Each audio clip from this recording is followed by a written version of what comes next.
کچھ لوگوں نے یہ پروپیگنڈا بھی پھیلایا ہے ہمارے درمیان میں سے، بڑے کی قربانیاں جو ہوتی ہیں اجتماعی قربانیاں، یہ جائز نہیں ہے، آدمی کو اپنی قربانی کے وقت سامنے ہونا ضروری ہے، ایسی باتیں پھیلائی گئی ہیں۔ میں آپ کو حدیث پاک سناتا ہوں۔ اللہ کے نبی صلی اللہ تعالیٰ علیہ وسلم نے ارشاد فرمایا حضرت فاطمہ سے، کہا ہے فاطمہ اپنی قربانی کے وقت سامنے رہو، قربانی کے خون کا قطرہ زمین پر گرنے سے پہلے اللہ تعالیٰ تمہارے پچھلے سارے گناہ معاف فرمائے گا۔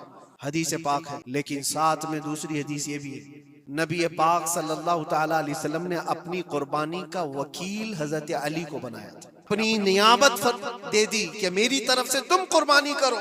اس طرح سے جو مسلمان استطاعت نہیں رکھتا خود کرنے کی، وہ اپنی جانب سے کسی دوسرے کو وکیل بنا سکتا ہے، شرعاً جائز ہے، کسی کو بھی وکالت دی جا سکتی، نیابت دی جا سکتی ہے، میرے طرف سے تم قربانی کرو۔ ایسے کہ گھر میں کوئی عورت مالک نصاب ہے، اگر یہ حکم ہوتا کہ عورت خود جا کر کے کرے تو کہاں سے کرتی؟ عورت کسی کو وکیل بنا سکتی ہے، اپنے شوہر کو کہہ دی یا کسی کو دے دیا پیسے کہ میری جانب سے تم قربانی کرو، یہ جائز ہے بالکل۔ جن لوگوں نے یہ پروپیگنڈا پھیلایا ہے ہمارے درمیان میں کہ قربانیاں نہیں ہوتی، وہ جاہل لوگ ہیں، پڑھے لکھے لوگ نہیں۔ شرعی مسائل کو جانے بغیر اس طرح کی باتیں عوام الناس میں، عوام المسلمین میں پھیلانا یہ گناہ ہے۔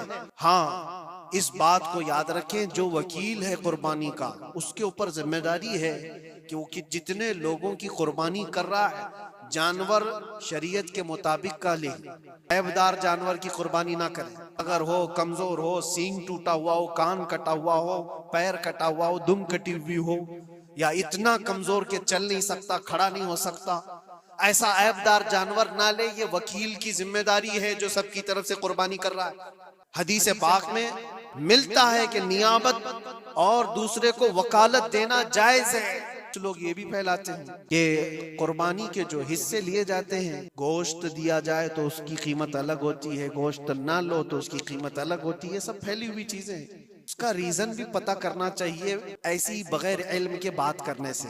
4000 5000 روپے کا ایک حصہ آتا ہے اگر شہر میں کوئی بڑا جانور ذبح کرے، مہنگا ملتا ہے بیل، اور باہر جب جا کر کے کوئی ذبح کر رہا ہے تو وہی ایک حصہ 1500 روپے میں 2000 میں ہو جاتا ہے۔ تو کچھ لوگوں کو یہ غلط فہمی پھیلائی جاتی ہے کہ یہ لوگ کرتے ہی نہیں ہیں اور ایسے پیسے وصولتے ہیں، ایسا نہیں۔ دور دراز کچھ علاقے ایسے ہیں، بنگال ہے، اڑیسہ ہے، اور بھی کئی علاقے بہار کے، وہاں پر بڑے جانور نہایت ہی سستے دام میں ملتے ہیں، بلکہ وہاں پر جانوروں کی قیمت صرف 5000 6000 اور 10000 کے نیچے ہوتی ہے، بڑے جانوروں کی جو ہم نے دیکھے ہیں۔ وہاں جا کر کچھ تنظیمیں قربانی کرتی ہیں، اگر وہ صحیح طریقے سے شریعت کے مطابق جانور لے کر کے کر رہے ہیں تو کوئی حرج نہیں، چاہے وہ 200 روپے حصے میں بھی کرتا ہو، کوئی حرج نہیں۔ قیمت میٹر نہیں کرتی، جانور میٹر کرتا ہے، قیمت چاہے جتنی بھی ہو رہی ہو۔ اس چیز کو آج وضاحت کرنا ضروری تھا، اس لیے میں نے آپ کے سامنے بیان کیا۔ غلط فہمیاں نہ پھیلائیں، خود بھی بچیں۔ ہاں افضل کیا ہے؟ افضل تو یہ ہے کہ اللہ نے تم پر واجب کیا، تم جاؤ اپنے ہاتھ سے کرو۔ حدیث پاک میں ملتا ہے کہ تم اپنے ہاتھ سے قربانی کرو اگر طاقت رکھتے ہو، اس کے خون کا قطرہ گرنے سے پہلے تمہارے پچھلے سارے گناہ اللہ معاف فرمائے، یہ افضل ہے۔